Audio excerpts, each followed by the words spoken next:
Hello everyone. Today we're going to talk about a subject that's happening in jiu-jitsu, but it's not with all the schools. It's maybe just a certain amount that I don't honestly know of, but I've experienced this in other martial arts, so we'll talk about it here right now. So the topic that we're going to cover today is belt testing. Okay, from my experience in jiu-jitsu, I've never had been tested for any belt.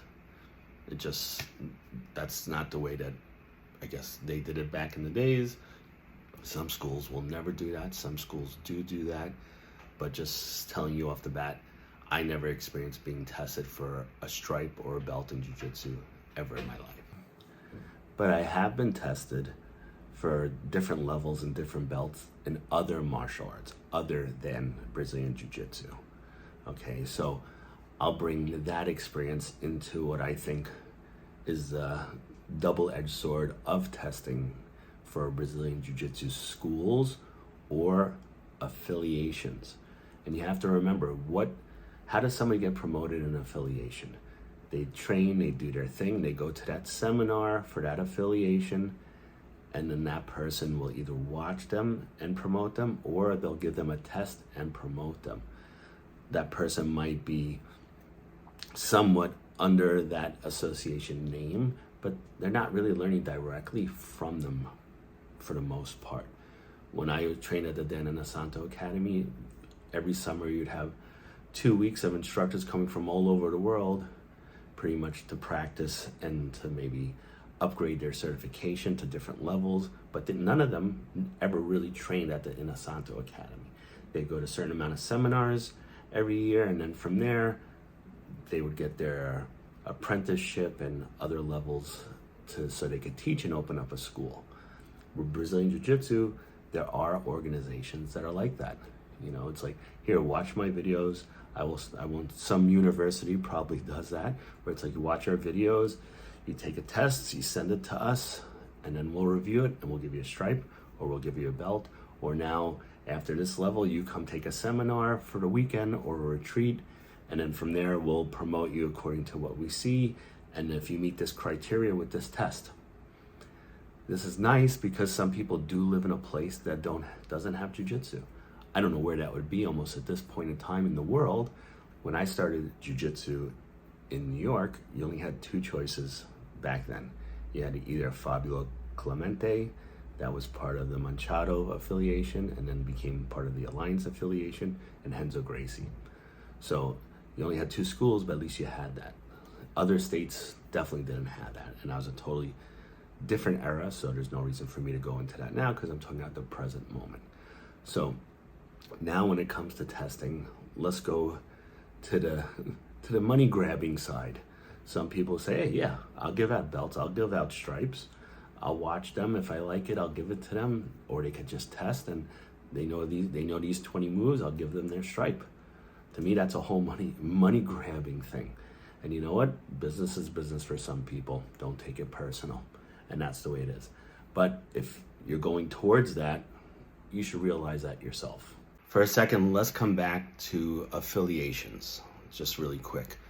So, say you're training in your garage with some people who are really serious about jiu-jitsu, and you want to get promoted. There's nothing wrong with that. So what happens is you look for an affiliation that you vibe with and that you're proud of.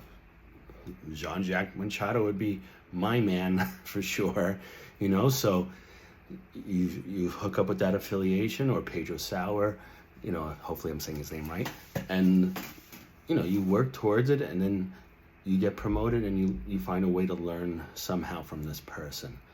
Because say you're learning from somebody that nobody knows who that person is, and you might need that person to represent you the day you do open up a school. That's important because name holds weight, right? So there's nothing wrong with the affiliation thing, but you want to make sure you find somebody who's reputable and is not just taking money from you, okay? And when you do get to the point where you maybe start to teach underneath them, they're there for you when you need them. This is an important thing, okay? I know with Renzo, anybody that has a school from Renzo's watched train, right? He has seen that person train, he knows their ability. With other places, that person might have never seen you train. It's just like, okay, they have organizers that watch stuff and you send in video and then you get your certificate and stuff through that. So make sure you're doing something that helps you also. Okay, something that's reputable, something you feel good about, and something that will help you along the way in the future. This is important with the affiliations, okay? So the next thing we'll talk about is, if the school does belt testing, how I would do it, which I would never do, just so you know. I would never do belt testing unless it was forced upon me through, the Brazilian Jiu-Jitsu Federation. But let's say if I had to do testing, what's the way that I would do it where I think at least it holds water? And so far, testing wise, I think it's Roy Dean. So far, I've seen stuff from him and his belt testing. I think it's amazing. He puts them through a gauntlet and he has his criteria, and that's it. So if you feel okay wearing a stripe or a belt with stripes on it from that affiliation, more power to you. I always wanted to learn directly from the source, and I wanted my teacher to just be part of it. That's how it always was, generally, with martial arts. So, even with Indian classical music, you have the guru and you have the disciple, and everything is according to that, what they're learning. Ravi Shankar is a great example. So with jiu-jitsu, I feel it should be the same thing, or with other martial arts. So that's the whole affiliation thing. Either you can love it or hate it, and you can either be part of it or choose not to be a part of it, because now you have tons of jiu-jitsu schools now where you might want to learn from one person and be affiliated with them. That's okay. But at the same time, the proof is in the pudding. For instance, in other schools, you might have level 1, level 2, level 3. You might have beginner, advanced beginner, intermediate, and advanced, right? So with jiu-jitsu, that makes a little more sense. With level 1, 2, and 3, this makes sense in other schools. Or in other schools, it might be this is a yellow belt class. This is a green belt class, depending what type of school you're in. So I remember when I was doing the Jeet Kune Do, there's a lot of things because it's Jeet Kune Do concept. So you have to learn Filipino martial arts, you have to learn certain kickboxing, Wing Chun, all this stuff. So there was different levels. And I was the one who always excelled in my classes because I was obsessed and I loved it. So I picked up stuff very quickly and I just memorized everything. I would never forget any techniques. I'm like a savant when it comes to that. So in my class, usually the teacher, if it wasn't the owner, would notice that, and then they would teach the class certain moves, and then they'd pull me to the side and teach me something different because they're like, oh, you already understand that. That's easy for you. So that person wanted me to take the next test, right? So this is what happened. So was I ready? Of course I was. But the owner of the school didn't like it when he looked at my attendance. He goes, how are you taking the test already? You only been here for a few months. For that level, you should be here for at least this long. And I'm like, I don't know, because your instructor said I should, not because I want to. He said that I'm ready, right? So the owner purposely paired me up with somebody who doesn't hold the mitts or anything correctly, trying to hope that I fail, just so I have to get a retest so he can make more money off of me. And that's another thing too. He's like, oh, you only been here this long. He doesn't know my martial art background. I was already a boxer and other things. So he's like, you only been here this long. It's like, oh, do you want me to stay here? Do you want me to keep coming for an extra 4 months until the next test, just to hold me back to make more money off of me? So even though this isn't jiu-jitsu, all this stuff is definitely relatable according to what could be happening with jiu-jitsu. And also with jiu-jitsu, most of the time you don't have a white belt class, a blue belt class, a purple belt class. Most schools don't do that because a teacher will be teaching 1 million classes in a day. So if you have to test for each stripe, do you really need that to finally get to blue belt? Because I'm sorry, I know people say, oh, I'm a 3-stripe white belt, this is okay, but nobody goes to a bar. Hey, you watching UFC? Yeah, I do that stuff. Really? Yeah, man, I'm a 3rd-degree white belt. Nobody talks like that. I remember the first time getting my stripes on my purple belt. I'm like, what is this? Because this is the first time they ever gave stripes. That's when they started doing that. He's like, yeah, this is what we do now. I go, so now I'm a 3rd-degree purple belt? Oh, I'm still a purple belt. It makes no sense to me, but now this is the norm. So now you've taken these tests and you've paid these testing fees for each stripe. So now when you get to the belt, right? Now you're finally going from a 4th degree white belt to blue belt. Is that an extra $50 tacked on so you could pay for your own belt? You know, it starts to get ridiculous. So now you finally got your blue belt, and now there's more testing to come, right? What if you go on vacation, say in April, and that's when the next test is? Now are you gonna have to wait another 6 months or a year to get tested to get your next stripe or next belt? You know, it's like, it gets to the point where it's like, wait a second, you know, Henzo never did it like that. You know, you got your belt when you're rolling, and all of a sudden you feel somebody smacking you in the back with a belt in their hand, and everybody's surprised and shocked, and you know, it's like, congratulations, you earned it. But with the belts, it starts to get to the point where it's like, okay, you could do these moves, because remember, with traditional martial arts, the person will throw a punch, you'll do all the blocks and the takedown, and then now is that what jiu-jitsu is becoming? Now it's like, let's see the 20 moves. All right, get in the guard. All right, do the sweep. It's like, okay, there's no resistance. Did the person do it perfectly, or did they get the sweep because the person helped them? You know, it's like all these things start to come together where it's like, is that person really now doing jiu-jitsu, or are they just doing moves? Because jiu-jitsu is more than just moves and technique. So to say now, the thing that happens is you get to the next level stripe-wise. Now you're a 4th degree white belt. And you walk around, you're like, yeah, I passed 4 tests so far.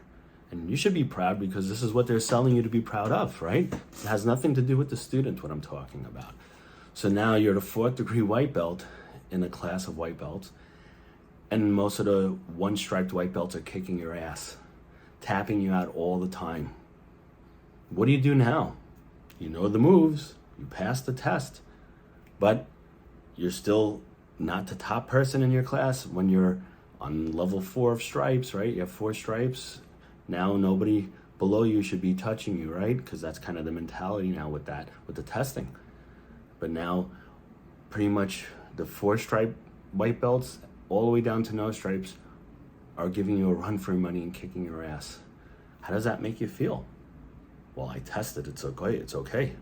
You know, so this is where the dilemma starts to come into play, because it's like, you didn't get your blue belt yet, but you're close because you have 4 stripes. The next stripe is not a stripe, it's a belt. But you're getting beat up by all the white belts in the class. But you've tested successfully so far. How does that make you feel? You know, same thing, put that in the comments if you have any feelings or thoughts about that. And some people have probably experienced that already. And say you take the test, and you could barely afford it, but you take the test, and you fail. Do you have to pay another fee to retest? Or does it get waived? Everybody gets a retry for free. I mean, all these things make a big difference. And this is where testing becomes problematic, because it just becomes a big money pit for the student. And some people don't need that burden. It's very difficult as it is with a lot of people when it comes to paying their bills in general. And somebody who's younger might not just have that money. I know I paid for my classes. I didn't have my parents pay for my classes. So I always had to scrape money together every month to continue to pay, you know? So this becomes a burden for the student, especially if somebody who loves it and is motivated. You know, you don't want money to become a factor. You just don't. So I don't think I would do stripe testing. If anything, if I had to do belt testing, that would be about it, because I just wouldn't want to be charging my student for every little thing that they achieve, which they deserve and they've earned. So just give them the stripe. You know, you feel like they're working hard, you give them the stripe. You feel like doing good, give them the stripe. But if I was to do belt promotions and I had no choice but to do testing, yes, I would have a certain criteria of moves for that level, right? And then, say we covered all the moves and techniques for that level, I would have that student, let's just say a blue belt, I would have him go against purple belts and see how that person does with the purple belts. Because right now you're promoting them, say, from a 4th stripe blue belt to purple belt. So I would have certain techniques I'd want to see them do and see how their game has developed with the moves that they're doing. And then from there, I'd have them roll with purple belts and see how they hold up against the purple belts. If they get finished quickly and they're not doing well or giving anybody a run for their money, then it might be a good idea to hold them back. So this is the way I would do it. Same thing with a white belt. They get their 4 stripes. Now you have to do testing for blue belt. You know, you have certain criteria for moves, and then you have them go against the blue belts that you chose for that test. Or you also have them roll against each other, all the 4-stripe white belts, and just see what it is, king of the hill or whatever it would be. You just want to make sure that they're at that level to get that belt. So not only did they earn it and they achieved something beautiful, but they could actually represent that belt to the fullest. So we'll take a little commercial break for a second. This reminds me of a story that I have to share. So when you're training, you know, you have some guys and girls that started around the same time as you. So somebody might get promoted a little earlier. This has nothing to do with testing. This is just if you get the belt that day, that's it. So I remember with Stan Beck and Glenn Kurtzrock. Stan Beck is a black belt under Renzo Gracie. So Glenn Kurtzrock got promoted that day, right? And the thing that happens is sometimes when you get promoted to blue belt, now all the white belts are ready to go after you because they feel they should have got promoted. So the funny thing that happened was Glenn got promoted by Renzo Gracie, and then the next role was with Stan Beck, and Stan Beck was a white belt at the time. We didn't get stripes, okay? So right away after Glenn got his blue belt, Stan taps Glenn out. So Glenn goes, the pressure's off, I don't care at this point, meaning that he already got tapped out by a white belt, but Stan was next in line to get his blue belt. But it's just funny where Glenn was like, oh, the pressure's off. Because another thing, once you get promoted, you feel pressure. You don't want people, the belt levels underneath you to finish you. This is just a normal thing, you know. So the next person obviously to get promoted was Stan at the time. All right, so back to the conversation. And according to your school and its criteria and its name, you'll have a certain standard for that. And that's to each his own. That's the beautiful thing about jiu-jitsu. Now the dark side of this also could be politics. Does the owner or the person giving the belts and stripes, does that person like you? Do they dislike you? You know, this plays a big deal. Do they take things personally and now will either hold you back from getting tested or push you to get tested prematurely so they hope you fail? So, you know, human being is a fickle thing. Just because that person's a black belt doesn't mean that they're a person of integrity and honor and care about their students. There's a whole array of that within the martial art world in general, and jiu-jitsu is no different. Okay, so that plays a factor, and that's something now you have to worry about. I think for myself, it's just more relaxing to just go to class, learn the moves, enjoy, try to build your jiu-jitsu vocabulary, because that's what I call it, and your skill level. And then the belts come, the stripes come, and they're a surprise, but you didn't get hooked into some system that drains your bank account, you know, especially when you do have a choice of going to a school that does it or not. Me, myself, I'm more for the old school way. Watch the student at their level, see how they train in class, see how they do against people their level and the belt above, and then from there you make your determination of promoting them or not.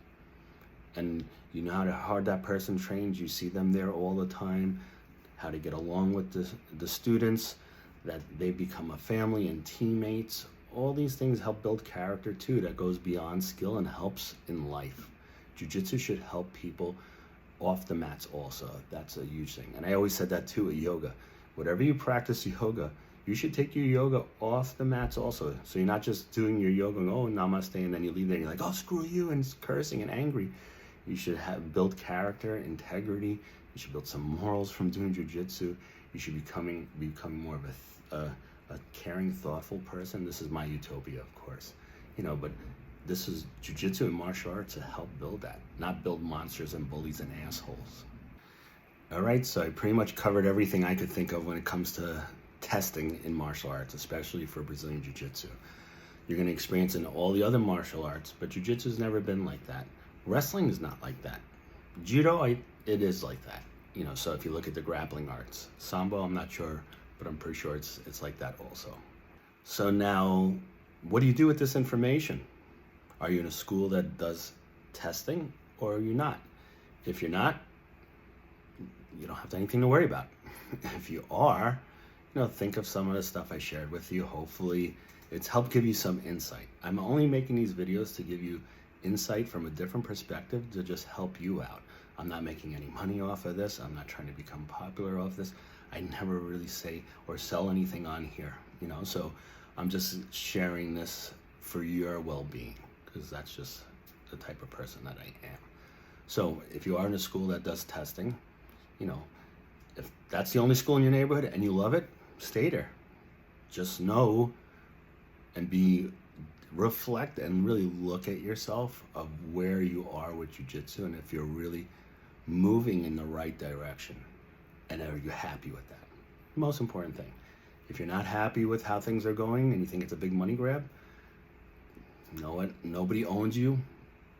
Pick up and go to a different school. I know that's difficult sometimes, but if you feel that's best for you and in your heart where you're not happy there, go somewhere else, because this is all about your journey.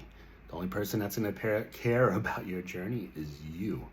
So keep training hard, keep loving what you're doing. That's the most important thing. Don't think of this, don't be a belt chaser. Just love going to jiu-jitsu, love experiencing it, love sharing it, gaining knowledge from it, building friendships from it. I have friends that never got past blue belt. I know them for 25 years because we just have that type of bond, and it's a beautiful thing. So get what you can out of it to help you be a better person and to help you grow in the direction that you want to grow. I usually like to add a bonus at the end of my videos.